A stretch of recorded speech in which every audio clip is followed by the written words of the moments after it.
se le levante la inmunidad parlamentaria al diputado Juan Pablo Guanipa, dado la cantidad de delitos flagrantes que ha cometido, y que sea la jurisdicción ordinaria quien determine si tiene responsabilidad penal o no la tiene. Allanada de inmunidad parlamentaria del diputado de la Asamblea Nacional, Juan Pablo Guanipa.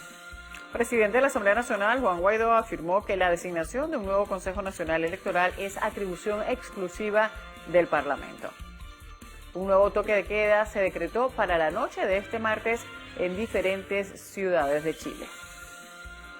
Señores televidentes, muy buenas noches, bienvenidos a la emisión estelar del noticiero. Les saludamos como siempre Claudia Hernández y Adrián Barros. Claudia, buenas noches. Buenas noches, Adrián. Amigos televidentes, tengan todos buenas noches. Gracias por acompañarnos. Saludamos a nuestro intérprete de señas, Madeleine González. Vamos con las informaciones del día. Y comenzamos en Chile, donde continúa el toque de queda en diferentes ciudades. El presidente Sebastián Piñera informó que la medida se aplica entre las 8 de la noche y las 5 de la mañana. Hemos vivido días tristes y difíciles. Reconozco y valoro el derecho de todos los chilenos y chilenas a manifestarse pacíficamente. Comprendo, comparto y he escuchado con atención y con empatía sus carencias, sus dolores, sus problemas, sus sueños y sus esperanzas de una vida mejor para ustedes y para sus familias.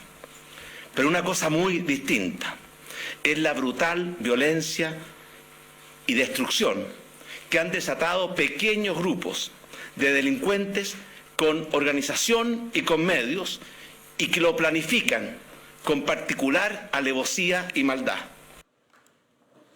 Además del toque de queda, el gobierno amplió el estado de emergencia a la comuna de Arica, en la frontera con Perú, que hasta el momento permanecía fuera de la medida de excepción. Esta es la quinta jornada consecutiva de protestas en las que se han registrado incendios y saqueos que dejan hasta el momento 15 fallecidos, entre ellos 4 extranjeros provenientes de Colombia, Perú y Ecuador. Bolivia también vive momentos de tensión tras la desconfianza generada luego de las elecciones del domingo. Oposición y gobierno han convocado manifestaciones de calle para defender su postura. Ambiente postelectoral marcado por la tensión y el llamado a movilizaciones en todo el país. Bolivia vivió anoche una jornada de violencia donde cientos de ciudadanos se desplazaron en diferentes puntos para protestar ante un posible fraude electoral y también para reclamar por la labor que está desempeñando hasta ahora el órgano electoral plurinacional. La polémica surgió porque el día domingo el conteo rápido presentado por este organismo apuntaba a una histórica segunda vuelta. Fue interrumpido y reanudado el día lunes, cambiando el panorama para posibilitar el triunfo del presidente Evo Morales, candidato del oficialismo, en una primera vuelta. Carlos Mesa, candidato de la oposición, rechaza estos resultados y llamó a la población a defender el voto y la democracia en nuestro país. Hay acuartelamiento policial para evitar esta ola de protestas, sin embargo, en varios lugares miles de ciudadanos ya se están organizando para los denominados cabildos, donde manifestarán su reclamo y su descontento con lo que está pasando en este momento en nuestro país. Este es el panorama, un panorama de intranquilidad, de incertidumbre y de tensión que se vive en Bolivia a la espera de los resultados oficiales que aún no tienen una fecha. Fabiola Chambi, Voz de América desde Bolivia, para Noticiero Televen. Volvemos a Venezuela, donde la Asamblea Nacional Constituyente respaldó la decisión del Tribunal Supremo de Justicia de allanar la inmunidad parlamentaria del diputado Juan Pablo Guanipa por presuntos delitos cometidos de manera continua.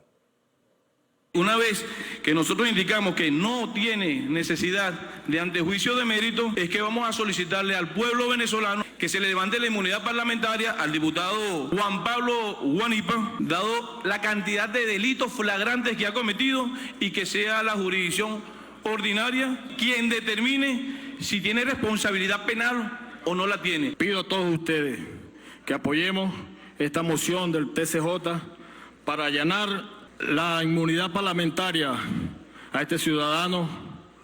Pido que castiguemos como tiene que ser a este ser oscuro y nefasto de la derecha y de la oposición venezolana. Por su parte, la primera vicepresidenta de la Asamblea Nacional Constituyente, Tania Díaz, explicó que este decreto constituyente tiene como objetivo garantizar la estabilidad política y social de Venezuela. Por su parte, el diputado de la Asamblea Nacional, Juan Pablo Guanipa, calificó como irrita la sentencia emitida por el Tribunal Supremo de Justicia de allanar su inmunidad parlamentaria. Esta decisión de un Tribunal Supremo de Justicia que para nosotros no existe, acompañada por una Asamblea Nacional Constituyente que hemos desconocido y que nos jactamos de no habernos arrodillado ante ella, es una decisión irrita que no tiene ningún sentido. Por eso este jueves, 24 de octubre, día de Rafael Urdaneta, todos a la calle. En Caracas, en solidaridad con el Estado Zulia. Por su parte, la diputada Manuela Bolívar también repudió esta acción y se solidarizó con el parlamentario, además de ratificar su lucha desde la Asamblea Nacional por los venezolanos. Hay que acotar que la ANC hoy, anuncia la continuación de investigaciones, cuando aquí la verdad sabemos que el único propósito es instigar. O sea, ¿por qué ahorita instigan y hostigan a Juan Pablo? Bueno, porque va a haber una movilización el día jueves en solidaridad al Zulia, que hoy representa el real caos. Al diputado Guanipa decirle que cada diputado está contigo, Juan Pablo, y que este es momento, hermano, de seguir la lucha por ti y por cada uno de los diputados que están siendo perseguidos. Hasta ahora el Tribunal Supremo de Justicia no ha emitido públicamente la sentencia relacionada sobre el allanamiento de la inmunidad parlamentaria del diputado Tomás Guanipa. Manuel da Silva, Televen. El presidente de la Asamblea Nacional, Juan Guaidó, recordó que la designación de un nuevo Consejo Nacional Electoral es atribución exclusiva del Parlamento. El máximo representante del Poder Legislativo venezolano considera como una propaganda política los anuncios emitidos en el diálogo entre el gobierno y partidos minoritarios de oposición. Juan Guaidó invocó una vez más el apego a la Carta Magna, desestimando las opciones legales que estaría buscando la Mesa de Diálogo Nacional para escoger a los integrantes del CNE. Sin embargo, para el diputado, los argumentos utilizados son un reconocimiento de las irregularidades dentro del sistema electoral. Hablan de nuevo CNE, es decir, que el anterior no era válido. Entonces, de manera implícita reconocen, insisto, la torpeza que cometieron en el 2018. Hablan de la representación proporcional, de revisarlo. La torpeza que cometieron cuando invirtieron la proporción de parlamentarios en la Asamblea Nacional, a que es necesario un nuevo CNE, que tienen que barnizar cualquier tipo de proceso porque saben que no lo reconocieron el del 2018 en ningún lado, ni sus más cercanos aliados y menos los acreedores. Estas declaraciones fueron ofrecidas previas a la sesión donde se debatió la situación laboral de los trabajadores y el informe de la Comisión de Encuestas de la Organización Internacional del Trabajo sobre el caso Venezuela. Por ello se aprobó la creación de una comisión especial que hará seguimiento tanto a las denuncias presentadas por la OIT como al derecho sindical, al tiempo que se exhortó al CNE a no obstaculizar la renovación de los sindicatos. En su derecho de palabra, Fede Cámaras criticó la ausencia de la tripartita para establecer el salario, mientras que los trabajadores exigieron la liberación de dirigentes detenidos por protestar. Que el gobierno establece para los trabajadores un salario mínimo que no es objeto de consulta y que no alcanza siquiera el umbral de pobreza extrema de $1.5 diarios establecido en los objetivos del milenio. Esto como consecuencia de políticas macroeconómicas fallidas e ideológicamente sesgadas, con casi 6 años de recesión que se suman a la profunda destrucción del tejido empresarial, que en los últimos 20 años ha visto desaparecer más del 60% de las empresas que hacían vida para 1998. El movimiento sindical exige de una buena vez lo siguiente. Primero, se proceda a la inmediata liberación irrestricta de nuestro compañero Rubén González y Rodney Álvarez. Segundo, se le otorga libertad plena a todos los dirigentes sindicales que se le han impuesto medidas cautelares. El PSUV, por su parte, achacó las irregularidades laborales a las sanciones internacionales. Es culpa de ustedes que hoy el poder adquisitivo haya disminuido en nuestra clase trabajadora, gracias a sus bloqueos criminales. Durante la sesión, el diputado Alexis Paparoni solicitó incluir, para el orden del día de la semana que viene, el tema de la seguridad personal de los productores nacionales. Asegura que en lo que va de año se han registrado más de una decena de secuestros y un número importante de asesinatos. Mardoley Prim, Televen. El presidente de la República, Nicolás Maduro, anunció que a partir de este martes un petro equivale a $60 americanos. Yo quiero aprovechar hoy para anunciarle a los ahorristas del petro lo siguiente, que a partir del día de hoy, a través de los mecanismos de la Superintendencia de Criptomonedas, SUNACRIP, del Banco Central de Venezuela y de la Vicepresidencia de Economía, voy a proceder a convertir todos los petros ahorrados en bolívares de estos 3 millones de ahorristas en petros convertibles en divisas para que puedan comprar en divisas en cualquier empresa, en cualquier comercio que venda en divisas. El Ejecutivo Nacional rechazó las acusaciones que lo vinculan con las manifestaciones ocurridas en algunos países de Latinoamérica. Super Bigote anda volando por América Latina y el Caribe. ¿Ah? Me echan la culpa de todo ahora. Yo soy culpable de todo. Que digan lo que digan, que hagan lo que hagan. Venezuela tiene un solo destino: la victoria del pueblo, la victoria de la revolución bolivariana de nuestro comandante Chávez. El camino victorioso de la revolución antineoliberal, anticapitalista. El jefe de Estado ratificó la intención de firmar un acuerdo de cooperación humanitaria con el Programa Mundial de Alimentos de la FAO. Estas declaraciones fueron ofrecidas en cadena nacional desde la empresa Cartones de Venezuela en la parroquia Petare del municipio Sucre del estado Miranda. El canciller argentino Jorge Fauri acusa al gobierno de Venezuela como articulador de las protestas sociales en Chile y Ecuador de los últimos días. Fauri destacó que con base en las declaraciones del presidente de la República, Nicolás Maduro, el gobierno nacional propicia hechos desestabilizadores en los países de la región, organizando ciudadanos con fin de generar situaciones de extrema violencia. Agregó que así no se manifiestan los pueblos, se ve como un ejército anárquico que sale a combatir a las autoridades constituidas al afirmar que está en contacto con su par chileno. Volvemos a Venezuela. Profesionales de la educación en sus niveles básico, diversificado y universitario iniciaron paro de 48 horas en todo el país por demanda de mejoras salariales, renovación de contratación colectiva y demás beneficios laborales. Porque los maestros estamos llevando una vida muy precaria. Los maestros no nos alcanza el dinero para comer. El maestro está viviendo una vida indigna y queremos dignidad para los maestros. Queremos una buena educación, queremos buenas escuelas, queremos la programación escolar, la merienda escolar y la comida para los muchachos. Y por supuesto queremos un salario digno como lo plantea el artículo 91 de la Constitución Bolivariana de Venezuela. En este mismo contexto, quienes actualmente se forman como docentes manifestaron su respaldo a la protesta, ya que se trata de hacer más sólido el futuro que les espera. También está muy bien lo que los profesores están haciendo, porque nosotros nos vamos entonces a matar en una universidad estudiando, entonces a dar clases y no nos va a alcanzar. Bueno, uno se siente por el piso, humillado. Una de las profesiones más complicadas que hay, la tienen pisoteada, nos pagan cualquier miseria y hay muchos docentes que, bueno, dependiendo de su tendencia política, si van al paro o no van al paro, pero siento que esto es una lucha que tenemos que llevar todos, tanto estudiantes como docentes. Igualmente, Educación Superior se sumó a esta convocatoria, con la respuesta de al menos 18 asociaciones de profesores universitarios que demandan las mismas mejoras.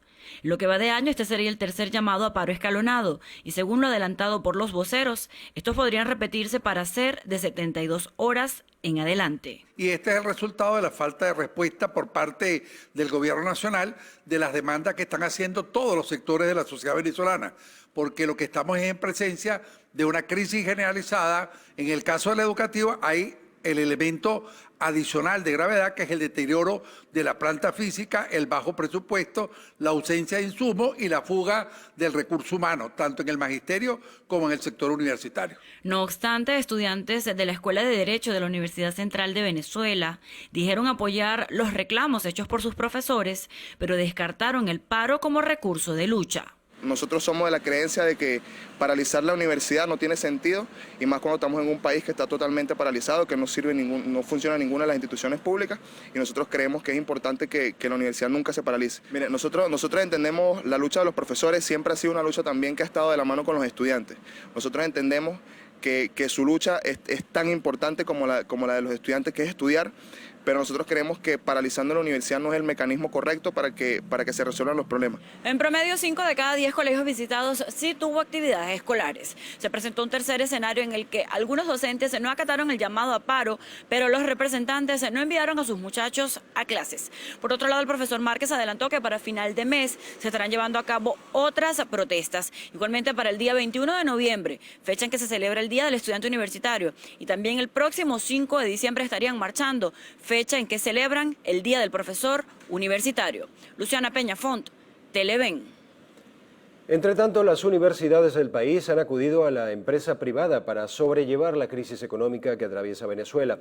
La mayoría de las casas de estudio han reportado deserción estudiantil y déficit de profesores, mientras sus autoridades hacen grandes esfuerzos para mantener la calidad. El principal problema de las universidades públicas es la falta del presupuesto. Por ejemplo, a la Universidad Central de Venezuela el gobierno le otorgó menos del 10% de lo solicitado. Según las autoridades, esto solo alcanza para cancelar los sueldos. Estamos haciendo alianzas con el sector privado, que queda muy poco en el país, alianzas de carácter internacional con nuestros egresados, alianzas con organismos internacionales para hacer posible que la universidad, en este caso la UCB, pueda seguir desarrollando una educación de calidad y no solamente que ingresen a un pupitre, sino que los estudiantes ingresen al conocimiento, a la reflexión científica.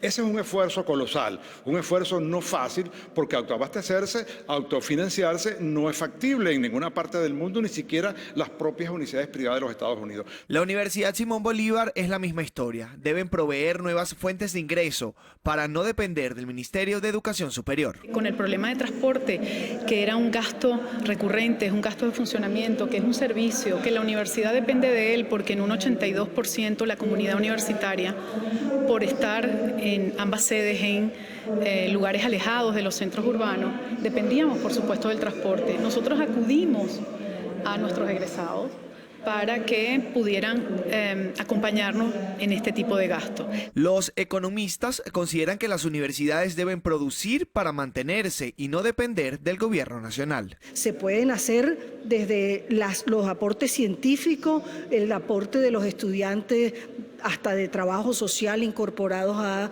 labores sociales. Es decir, la universidad tiene que pasar a ser un centro de producción, de educación, de saber y de bienestar. Quienes han decidido estudiar en universidades privadas deben hacer grandes sacrificios para pagar cada uno de los semestres, a pesar de que muchas de ellas cuentan con convenios de pago y becas. Todo corresponde a un sacrificio gigante. Yo también, mientras estudio, trabajo y bueno, tengo esa posibilidad, pues.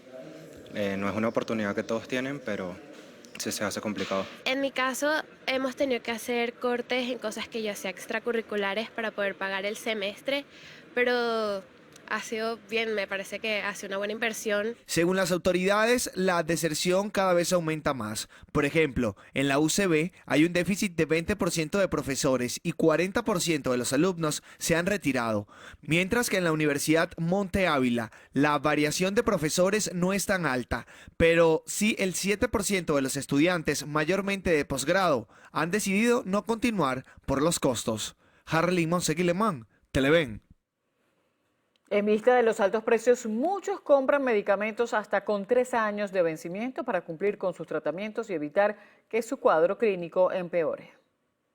Según la Organización Mundial de la Salud, una vez vencida la fecha de expiración, los medicamentos deben ser destruidos. Sin embargo, en Venezuela, pacientes consultados argumentan que son estos productos caducados que tienen en el hogar, junto a la medicina natural, su salvación para aliviar algún problema de salud. A pesar que actualmente el sueldo mínimo se aumentó a 150.000 bolívares, esto apenas alcanza para comprar 2 frascos de jarabe para la tos. Los antibióticos van desde los 90 a los 400.000 bolívares, mientras que los antihipertensivos se consiguen desde los 80.000 bolívares. En lo que va de la mañana he corrido 15 farmacias y no he encontrado un medicamento.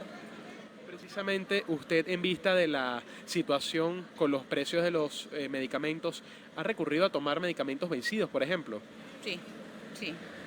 Me ha tocado, e incluso tengo ahorita que estoy tomando uno que está en el 2016. Que son pastillas para la tensión. Bueno, como dicen que los medicamentos tardan no sé cuántos años en vencerse, si uno tiene un medicamento y lo necesita, en el nombre de Dios tiene que tomarse lo que vamos a hacer. Tengo 3 días dando vuelta por ahí, buscando esto. ¿Qué precio los consigues con respecto a meses pasados? Bueno, aquí están un poco más económicos, ¿ves? Pero allá abajo están en 600.000 bolívares. Hija me ayuda desde allá de Argentina y con eso me soluciona un poco. La caída del consumo también afecta al sector farmacéutico venezolano, pues actualmente hay un 52% de reducción en la demanda de medicamentos. Estamos sobre un 80 y pico % en falla de medicamentos. ¿Qué está sucediendo ahorita? Bueno, que el Ministerio de Salud prácticamente delegó pues la soberanía en materia de medicamentos y ahora están entrando medicamentos al país sin registro sanitario, sino los están trabajando con el registro sanitario del país de origen. O sea, ahorita nosotros no le estamos exigiendo a los medicamentos que entran a Venezuela que se le haga el registro sanitario venezolano. No tenemos cómo garantizar medicamentos eficaces, seguros y de calidad. En lo que va de año han cerrado más de 400 farmacias en Venezuela a causa de la crisis y precisamente, según datos de la Federación Farmacéutica Venezolana, las zonas populares son las más afectadas por el cierre de este tipo de comercios. Oscar Pineda, Televen. Cambiando de tema, la Unión Europea manifestó su preocupación por el ingreso de Venezuela al Consejo de Derechos Humanos de la Organización de Naciones Unidas. Así lo expresó la Unión a través de un comunicado. Aseguró que no se puede ignorar la gravedad y el impacto de los hechos que aparecen reflejados en el informe emitido por la alta comisionada para los Derechos Humanos de las Naciones Unidas, Michelle Bachelet. Además, solicita a los Estados miembros del Consejo de la ONU proteger la integridad y credibilidad de la organización, afirmando que estarán monitoreando rigurosamente la conducta de los nuevos integrantes. Es momento de hacer nuestra primera pausa aquí en el Noticiero Estelar. Volvemos en minutos con más información.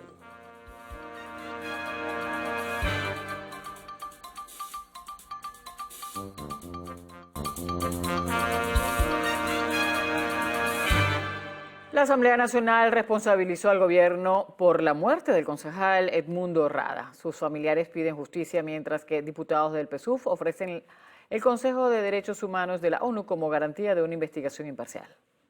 El tema se abordó durante el debate del Parlamento y se inició con un minuto de silencio. Luego, la familia del ex concejal Edmundo Pipo Rada exigió una investigación transparente. No callaron una voz, avivaron más voces. Pipo fue un líder social que movía masas. Para ser un líder político hay que ser un líder social. Solo pedimos justicia y le hacemos un llamado al gobierno nacional. Solo pedimos que se haga una justicia verdadera, una justicia totalmente legal, sin que haya ningún truco. Desde la bancada opositora se insistió en la tesis del asesinato político. Que buscaban doblegarnos, arrodillarnos, cosa que jamás lograrán. Hoy en este acuerdo desde la Asamblea Nacional nos comprometemos a realizar una investigación exhaustiva y objetiva. También solicitamos una comisión de expertos independientes que de la mano de la Oficina de la Alta Comisionada de los Derechos Humanos, Michelle Bachelet, permita se haga justicia en este caso. El PSUV pidió no debatir el tema en medio de la diatriba política y le ofreció a la familia Rada el acceso a todos los organismos nacionales e internacionales para esclarecer el caso. Compartimos la necesidad de la familia para que se haga justicia. Hoy Venezuela ocupa un puesto en el Consejo de Derechos Humanos de la ONU. Ese puesto se lo ponemos a su disposición para que ustedes, con todo el derecho que tienen de exigir justicia, aporten la información que tengan. Comprometemos ante el país y con ustedes, aquí va a haber justicia. Pero repito, no aporta mucho que sin fundamento se pueda asignar responsabilidades.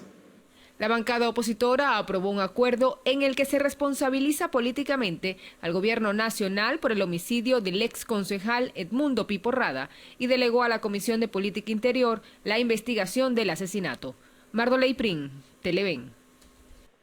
5 sujetos fueron detenidos por robar en locales comerciales de Las Mercedes en Caracas. Así lo informó el director de Seguridad Ciudadana del municipio Baruta, Manuel Tangire, quien también destacó que el índice de este tipo de delito se redujo en 11% con respecto al año anterior.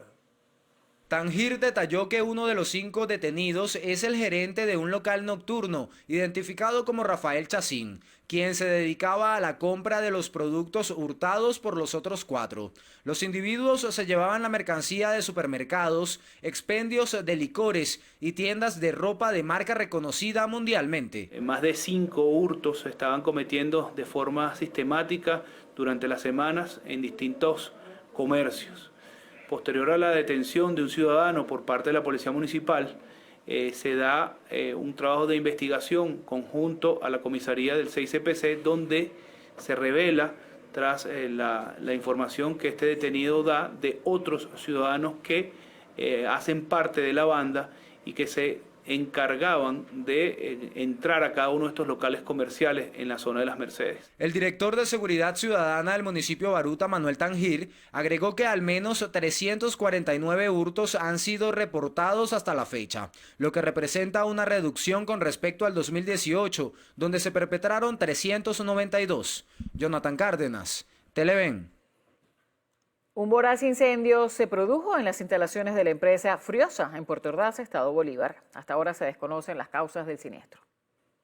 El sonido de una fuerte explosión que se escuchó en horas del mediodía de hoy alertó a los vecinos que habitan en los alrededores de la empresa Friosa, ubicada en el sector Unare, en Puerto Ordaz. Acto seguido, las llamas de varios metros de alto y un oscuro humo podían observarse desde las inmediaciones.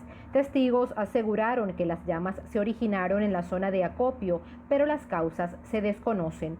Aseguraron que en el interior no habían trabajadores, por lo que afortunadamente no se registraron pérdidas humanas, así como tampoco los alimentos que normalmente son distribuidos en las redes Mercal, Pedeval y Alimentos Bolívar. Al lugar se presentaron funcionarios de los bomberos de las empresas básicas, del aeropuerto y de la alcaldía de Caroní a los fines de controlar el incendio. Serán las autoridades quienes, luego de realizar las experticias, determinen las causas del incendio y las pérdidas, aunque se presume puedan ser cuantiosas. Desde el año 2010, la empresa Friosa, que pertenecía a empresarios privados, fue intervenida por el Estado venezolano y encargada de la distribución de alimentos en la entidad provenientes de la red nacional. Desde el Estado Bolívar, Joseph Díaz, Televen. En más sucesos, un colombiano de 45 años fue asesinado de un golpe en la cabeza en su casa, presuntamente para robarlo. El crimen ocurrió en San Martín, en Caracas. Norberto Vargas Lozano vivía solo en una casa que adquirió en el barrio La Coromoto de San Martín hace más de un año, según contaron allegados. A pesar de ser nacido en Colombia, tenía más de una década en nuestro país e incluso desde hace 15 años específicamente montó una barbería en Artigas. Seres queridos relataron que viajaba constantemente a Cartagena, donde se encuentra su familia, pues además también tenía un autolavado en esa región del país vecino.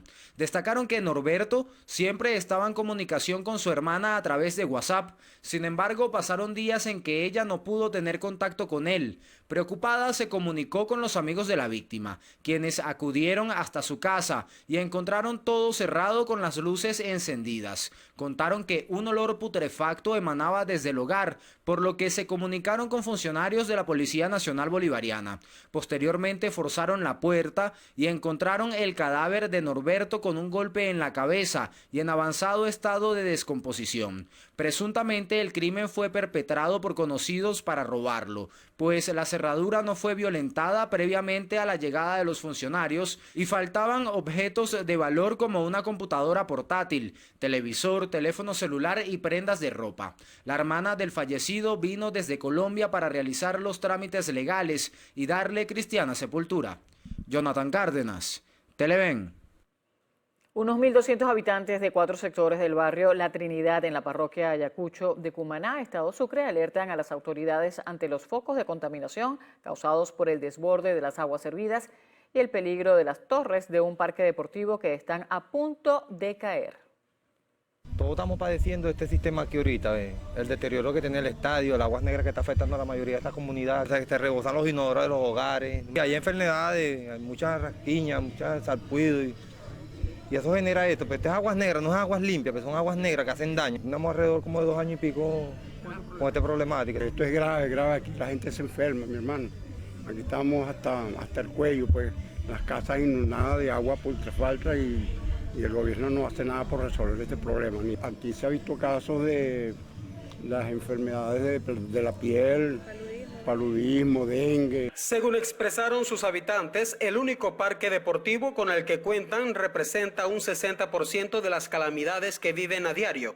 Un cableado improvisado que hace contacto con la estructura metálica de las gradas pone en peligro la integridad física de quienes asisten a disfrutar de los juegos tanto de béisbol como de softball y fútbol.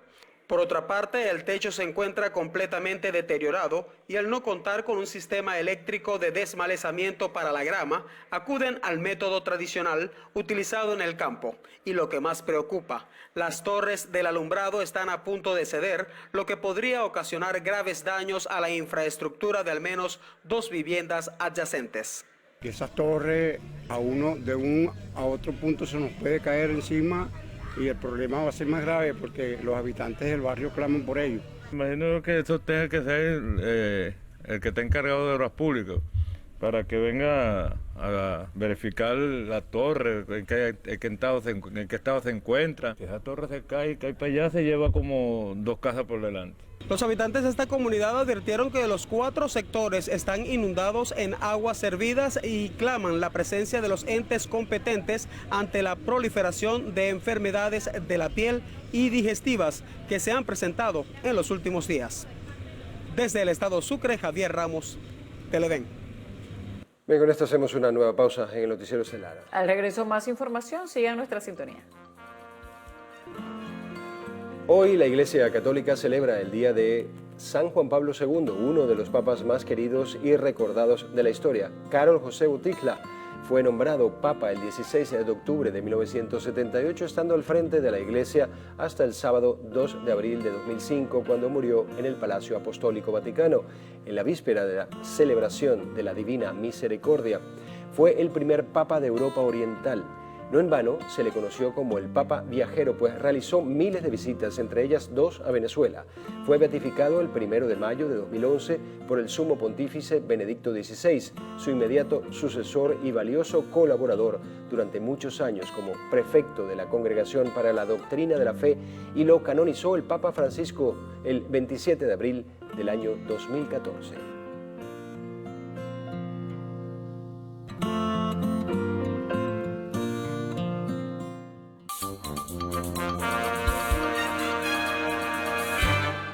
Continuamos. Hasta 2 días permanecen conductores de Ciudad Guayana en largas colas para llenar el tanque de gasolina. Denuncian que la implementación del sistema pico y placa no ha solucionado el problema.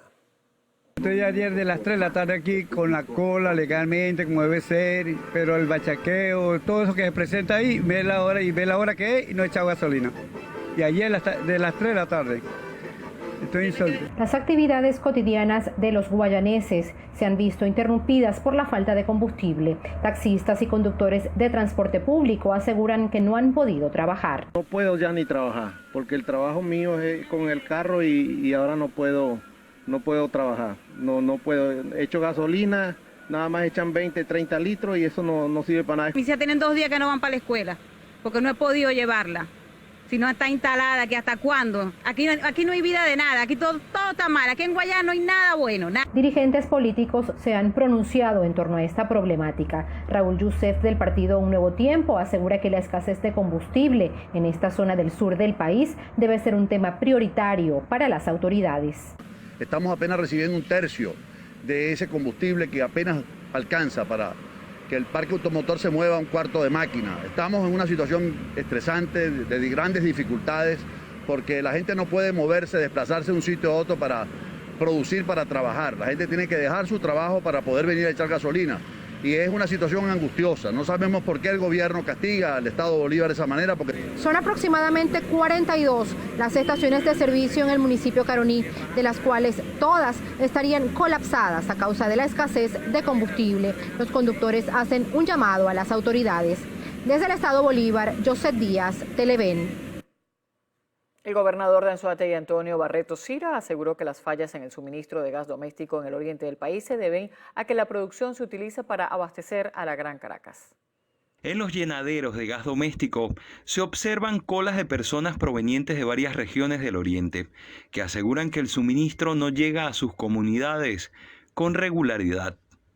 El gas de Anzoátegui, los camiones, porque gas hay, los camiones que son los que generan la distribución, vienen y cargan en Anzoátegui para solucionar el problema que tienen en la capital, los problemas que tienen en La Guaira, los problemas que tienen en la zona central del estado. El país está totalmente colapsado, desde el Zulia hasta Ciudad Bolívar. En el Zulia no hay gas, no hay electricidad, no hay gasolina en el Tigre, no hay gasolina en Ciudad Bolívar. La misma situación se genera con servicios como la electricidad y el agua potable. Esta última mientras se desborda en algunas zonas.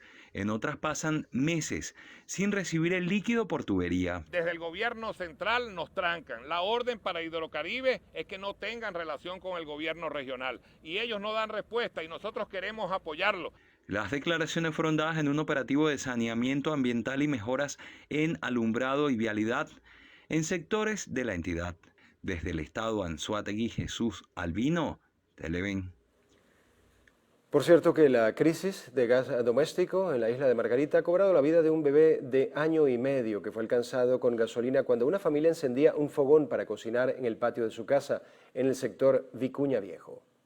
La tragedia ocurrió en el momento en que su hermano de 8 años lanzó combustible al fogón en el que sus abuelos estaban preparando los alimentos para comer, ya que tenían meses sin recibir la distribución de las bombonas de gas doméstico. Aun cuando los familiares aseguran que tomaban medidas de prevención, los niños se acercaron al fuego y ocurrió el accidente, causándole 50% de quemaduras en su rostro y 1% en el cuello y los genitales.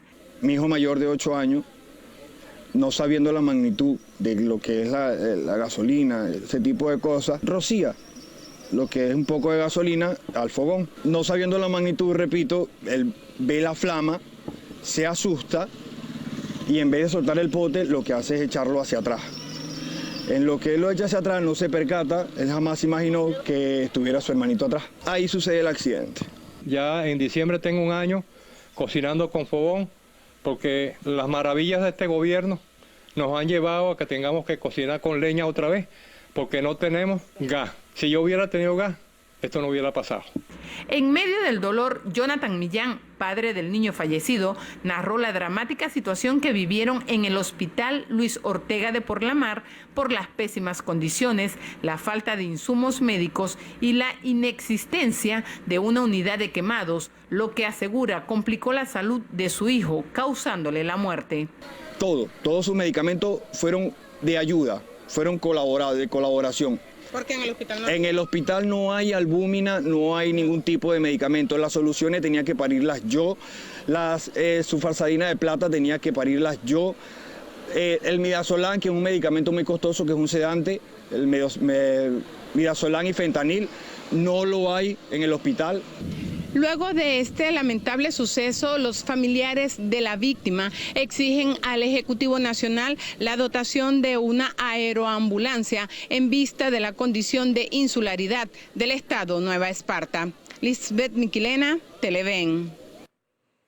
El secretario general del Sindicato Único Nacional de Empleados Públicos del Sector Salud, Manuel Quintero, denunció que el Hospital Oncológico Luis Racetti carece de personal, de insumos y de equipos médicos para atender a los pacientes con cáncer. Además, presenta fallas de servicios públicos. Y por eso hago un llamado a todos los trabajadores y al pueblo en general, que nos sumemos a esta presión que le debemos hacer al gobierno, al Ejecutivo Nacional. Porque no podemos, ya basta, ya hasta cuándo vamos a seguir nosotros pasando por estas calamidades. No hay educación, no hay salud, no hay agua, no hay medicamentos, no hay alimentación. Esto es caótico. Le decimos al pueblo, terminen de despertar y salgamos, presionemos para que esto cambie, no podemos, nos vamos a morir todos. Además, aseveró que bioanalistas y enfermeros del Hospital Luis Racetti reclaman sueldos dignos para poder cubrir las necesidades básicas. Aseguran que les da tristeza ver cómo llegan enfermos que no pueden ser atendidos por falta de insumos. Por otro lado, los pacientes que se encuentran intervenidos en el centro médico exigen el derecho a la vida y a la salud. Con esto hacemos una nueva pausa en el Noticiero Estelar. Al regreso revisaremos lo más destacado fuera de nuestras fronteras.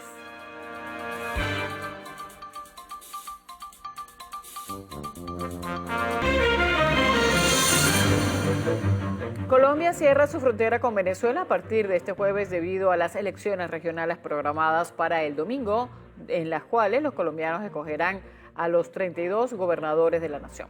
La información la dio a conocer la ministra del Interior del vecino país, Nancy Patricia Gutiérrez, quien señaló que el límite fronterizo será reabierto el mismo domingo a partir de las 4 de la tarde.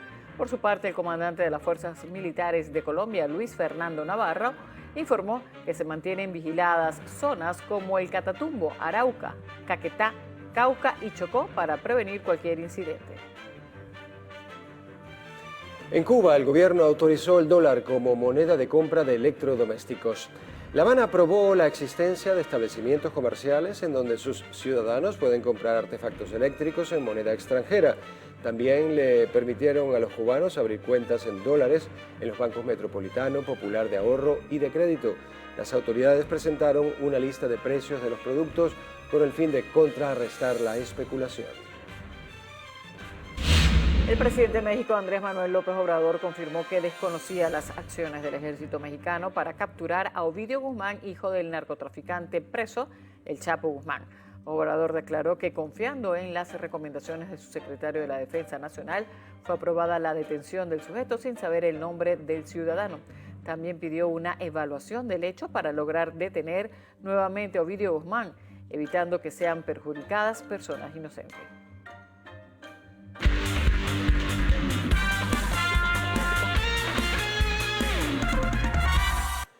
Bien, el Real Madrid sigue en pie en la Liga de Campeones. El conjunto merengue venció al Galatasaray 1-0 en el estadio Turk Telecom Arena. Tras esta victoria, el conjunto español se ubicó en la segunda casilla del grupo 4 del grupo A con 4 puntos. En el primer tiempo del minuto 18, Toni Kroos anotó el primer tanto del partido que puso a celebrar a los fanáticos del Real Madrid. En la segunda parte, los jugadores del Galatasaray intentaron en 13 ocasiones, pero no pudieron batir la meta blanca.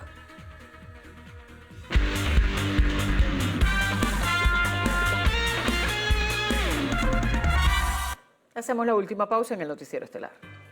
Regresamos en minutos con lo mejor del espectáculo en lo actual.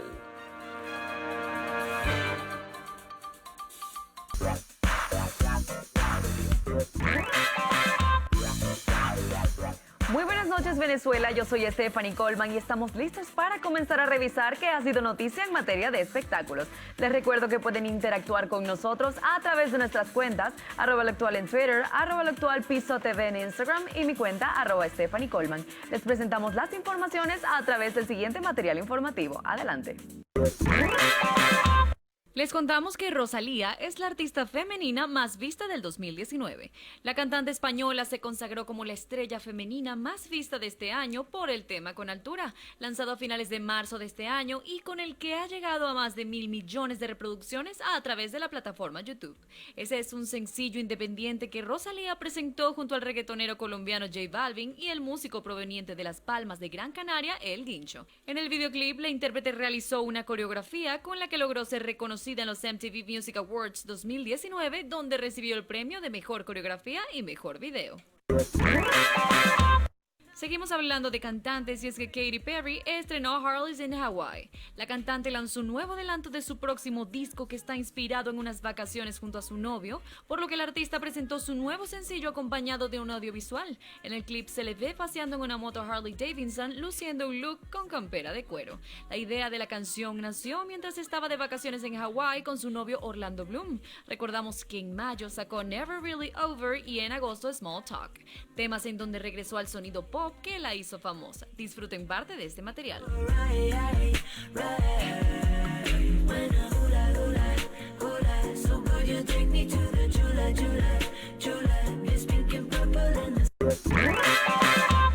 Continuamos en materia musical con BTS, ya que presentó su nuevo video en colaboración con Love. El famoso grupo de K-pop recién lanzó el remix del tema titulado Make It Right en colaboración con Love. El video es una recopilación de videos de los integrantes de BTS en concierto y una linda animación que parece hecha a mano, donde se muestra la historia de amor entre dos personajes, así como también una pelea contra un dragón. Pero mejor disfrutemos un fragmento de este material. Almost touch you, pero can't forget you.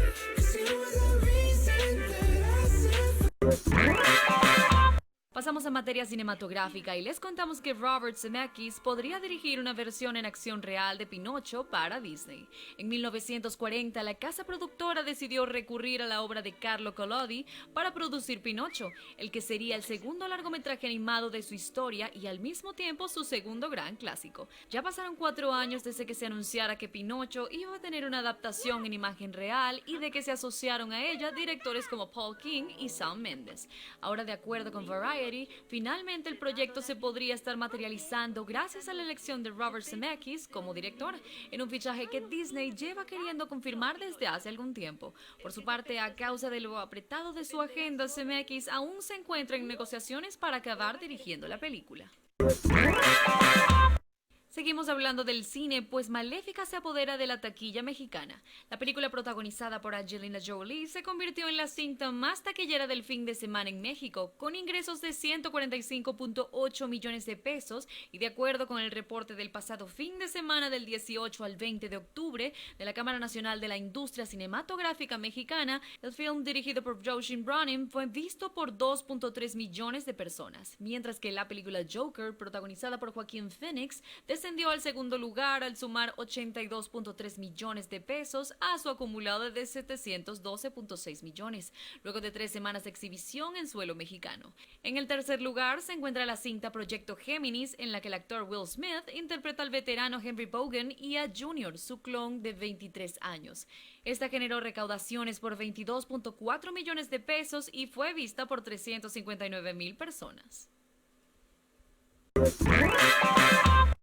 Y así, amigos actuales, finalizamos las informaciones del mundo del arte y del espectáculo. Será hasta mañana en una nueva emisión de Lo Actual en su noticiero Televen. Feliz noche. Y así hemos llegado al final de la emisión estelar del noticiero Televen. Como siempre ha sido un placer acompañarles. Recuerden seguirnos en nuestro canal en YouTube Televen TV para que vean nuestras emisiones. Que tengan muy buenas noches. Buenas noches.